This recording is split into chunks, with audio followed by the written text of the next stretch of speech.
क्या आपने शख्सगाम घाटी का नाम सुना है? शायद आप में से बहुत लोगों के लिए यह नाम नया हो, लेकिन भारत की सुरक्षा और भूगोल के नजरिए से यह इलाका किसी टाइम बॉम्ब से कम नहीं है। हाल ही में सैटेलाइट तस्वीरों से पता चला है कि चीन इस बेहद दुर्गम इलाके में पक्की सड़कें बना रहा है।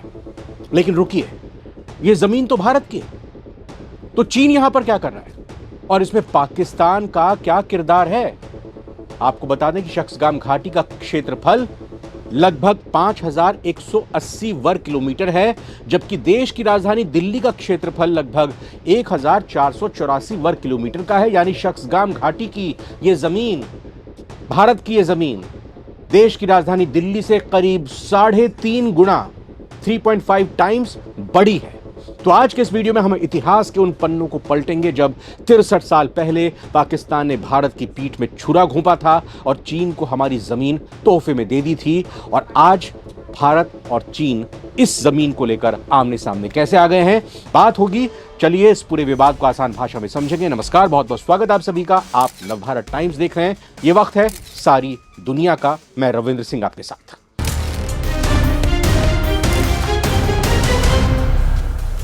सबसे पहले जानते हैं कि यह जगह आखिर है कहां। शख्सगाम घाटी, जिसे कराकोरम ट्रैक्ट भी कहा जाता है, दुनिया के सबसे ऊंचे पहाड़ों के बीच मौजूद है। इसकी लोकेशन की बात की जाए तो यह घाटी गिलगित बाल्टिस्तान के उत्तर में और चाइना के शिनजियांग के दक्षिण में स्थित है। इसकी खासियत यह है कि इलाका दुनिया की दूसरी सबसे ऊंची चोटी यानी K2 के बिल्कुल नजदीक है। यह सियाचिन ग्लेशियर के भी बहुत पास में है, जहां भारतीय सेना 24 घंटे 365 दिन तैनात रहती है। अब सवाल आता है कि अगर यह इलाका भारत का है तो चीन के पास यह कैसे चला गया? तो इसकी कहानी शुरू होती है 1947 से, जब पाकिस्तान ने कश्मीर पर अवैध कब्जा किया तो यह शख्सगाम घाटी भी उसके कंट्रोल में चली गई।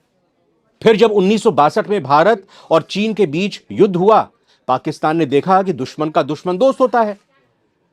भारत का दुश्मन पाकिस्तान भी है, भारत का दुश्मन चीन भी है, तो इसका मतलब पाकिस्तान चीन दोनों दोस्त हो गए। पाकिस्तान को लगा कि अगर वो चीन को खुश रखेगा तो भारत के खिलाफ उसे एक बहुत बड़ा साथी मिल जाएगा। तो 2 मार्च 1963 को पाकिस्तान और चीन ने एक सीमा समझौता, एक बाउंड्री एग्रीमेंट किया। इस समझौते के तहत पाकिस्तान ने शख्सगाम घाटी की यह 5180 वर्ग किलोमीटर जमीन चीन को गिफ्ट कर दी। पाकिस्तान का इसके पीछे तर्क था, कहता है कि उसने सीमा विवाद सुलझाने के लिए ऐसा किया है, लेकिन असलियत में यह जमीन जब पाकिस्तान की थी ही नहीं, यह तो भारत के जम्मू कश्मीर का हिस्सा था। पाकिस्तान ने वो जमीन तोहफे में चीन को दे दी, वो जमीन जो उसकी कभी थी ही नहीं, वो जमीन जो उसने हथियाई, जिस पर उसने कब्जा किया, वो उसने चीन को तोहफे में दे दी। और भारत, पाकिस्तान और चीन के इसी 1963 के समझौते को सिरे से भारत खारिज करता है और इसे अवैध मानता है। इसके पीछे 3 बड़े कारण हैं। पहला कारण संवैधानिक हक। पूरा जम्मू कश्मीर और लद्दाख कानूनी रूप से भारत का हिस्सा है, इसीलिए पाकिस्तान को किसी भी देश के साथ इस जमीन का सौदा करने का कोई हक नहीं है। दूसरा तर्क, यूएन का उल्लंघन किया है पाकिस्तान ने, चीन ने भी। संयुक्त राष्ट्र यूनाइटेड नेशन के प्रस्तावों के मुताबिक पाकिस्तान इस इलाके की स्थिति को बदल नहीं सकता था, क्योंकि यूनाइटेड नेशन में जब यह समझौता हुआ था, जिसको लेकर कहा था, यही कहा था कि यथास्थिति रहेगी। पाकिस्तान ने इस हिस्से को चीन को दे दिया। और तीसरा, सुरक्षा का खतरा। शख्सगाम घाटी को चीन को देने का मतलब था भारत को 2 तरफ से घेरना। आज वही हो रहा है, मतलब एक तरफ चीन है, दूसरी तरफ पाकिस्तान है। वैसे भारत हर अंतर्राष्ट्रीय मंच पर कहता आया है कि शख्सगाम घाटी पर चीन का कब्जा अवैध है। तो आइए अब बात करते हैं आज क्या हो रहा है। आखिर 63 साल पुराने इस मुद्दे पर अब भारत और चीन आमने सामने क्यों आ गए हैं, क्यों भिड़ गए हैं, और भविष्य में क्या हो सकता है। दरअसल हाल ही में आई खबरों के मुताबिक चीन शख्सगाम घाटी में एक पक्की सड़क बना रहा है, जो सीधे G219 G219 हाईवे से जुड़ती है। चीन न सिर्फ सड़कें बना रहा है, बल्कि उसने हाल के दिनों में इंफ्रास्ट्रक्चर और सैन्य गतिविधियां भी बढ़ा दी है। वहीं पाकिस्तान CPEC यानी चाइना पाकिस्तान इकोनॉमिक कॉरिडोर के जरिए चीन को इस इलाके में और मजबूत कर रहा है। भारत और चीन दोनों इस पर अब अपना अपना क्या दावा रख रहे हैं, इसको समझने की कोशिश करते हैं। भारत का कहना है कि पाकिस्तान की तरफ से चीन को सौंपी गई यह जमीन कानूनी रूप से भारत की है, जबकि चीन इस 63 साल पुराने अवैध समझौते को अपना आधार बनाकर कह रहा है कि यह जमीन तो हमें पाकिस्तान ने दी है, भारत का इसमें क्या काम।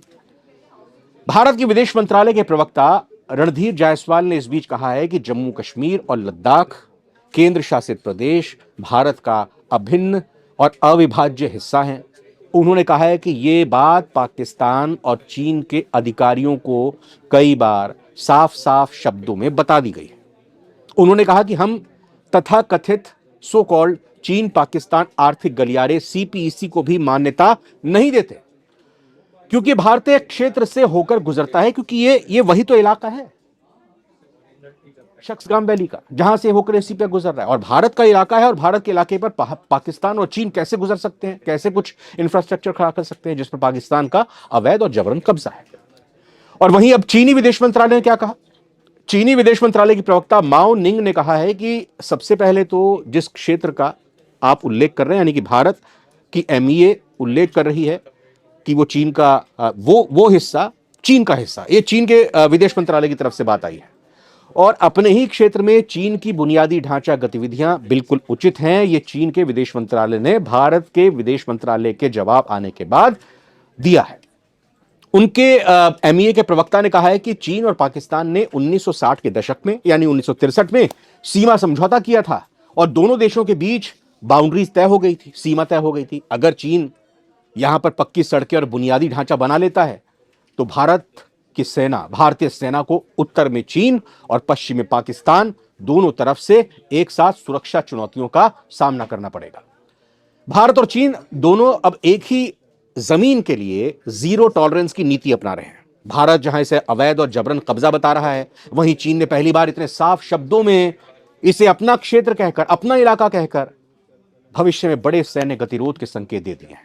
भारत के लिए अब इसमें क्या खतरा आता है यह भी समझना जरूरी होता है कि अगर चीन यहां पर सड़क बना लेता है तो वो युद्ध की स्थिति में, अगर भारत और पाकिस्तान या भारत और चीन के बीच में युद्ध होता है तो ऐसी स्थिति में सियाचिन ग्लेशियर तक बहुत आसानी से पहुंच बनाई जा सकती है। अगर चीन इस इलाके में स्थायी सैन्य मौजूदगी बढ़ाता है तो चाहे बात सियाचिन की हो, चाहे बात दौलत बेग ओल्डी की हो या लद्दाख सेक्टर की हो, रणनीतिक रूप से महत्वपूर्ण, सामरिक रूप से महत्वपूर्ण इन तीनों ही जगहों पर दबाव आ जाएगा। और यही वजह है कि भारत शख्सगाम घाटी को सिर्फ इतिहास नहीं बल्कि भविष्य का रणनीतिक खतरा मानता है। भारत का स्टैंड है, भारत ने इस निर्माण पर कड़ा विरोध जताया है, कहा है कि चीन हमारे इलाके में यथास्थिति यानी स्टेटस को बदलने की कोशिश कर रहा है। इसमें पाकिस्तान का रोल यह है कि उसने चीन को रास्ता दे दिया ताकि वो भारत को लद्दाख की तरफ से दबाव में रख सके। यह सीपीईसी को और मजबूत करने की एक चाल भी हो सकती है। तो दोस्तों, शख्सगाम घाटी सिर्फ पहाड़ों का एक टुकड़ा नहीं है बल्कि भारत की संप्रभुता, सॉवरेनिटी का सवाल है। पाकिस्तान 1963 में जो गलती की उसका खामियाजा आज पूरा क्षेत्र भुगत रहा है। भारत ने साफ कर दिया है कि वो अपनी जमीन और सुरक्षा के साथ कोई समझौता नहीं करेगा, किसी भी कीमत पर नहीं करेगा। आप क्या सोचते हैं, क्या भारत को शख्सगाम घाटी का मुद्दा अंतर्राष्ट्रीय स्तर पर और आक्रामक तरीके से उठाना चाहिए? कमेंट्स में अपनी राय जरूर बताएं। अगर आपको ये जानकारी काम की लगी हो तो वीडियो को लाइक करें, हमारे चैनल को सब्सक्राइब करें। फिलहाल इस वीडियो में इतना ही। नमस्कार।